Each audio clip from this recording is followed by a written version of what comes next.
This story about Gavin Newsom out in California. I mean, you remember when Gavin Newsom told the people of California to put your mask on in between the bites? You take a bite, put the mask back on, take another bite, put the mask back on. This is how he wants people to live. Well, listen, let's take a look at, first off, at a tweet from the California Medical Association before. I want to prime all this up.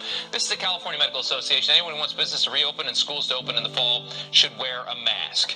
Wear a mask. You see it all through there. They say it 4 times to wear a mask. Let's take another look at these pictures from Gavin Newsom's big, very fancy dinner party where they had 12 people all inside. These people were all over each other, sitting right next to each other.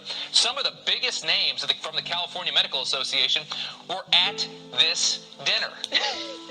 It's unbelievable.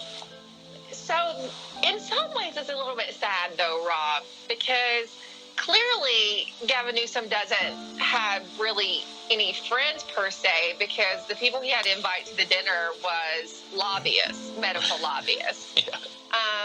But yeah, also talking about California, just some of the crazier restrictions. We have family in California. I mean, my in-laws are in California. And what really got my family was the no singing in church restriction. Do you remember that one? And then you see Gavin Newsom sitting there in French Laundry, which is really, really shushy. It's a really, fancy restaurant. $2,000 a plate, I haven't been there.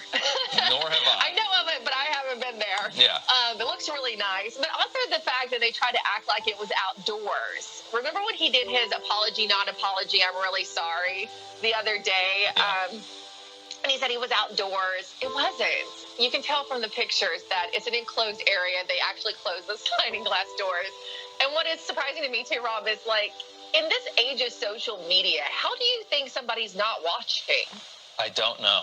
I think you think you're around. I think the problem in California is that they have such a super majority that the politicians are no longer afraid of getting caught doing anything, because they know they basically are immune from getting voted out. Like, nobody will ever vote for a Republican in that state is what they think. So they can basically, they have carte blanche. They do whatever they want. It's very interesting, though, because I talked to a lot of longtime Democrats, forever Democrats in this election, who have gotten really fed up with the draconian measures that they're having to adhere to in California, just some of the other policies in general, these wildfires. They agree with the president on the deforestation measures that should probably take place. And I've actually talked to a lot of people who have always voted Democrat, Rob.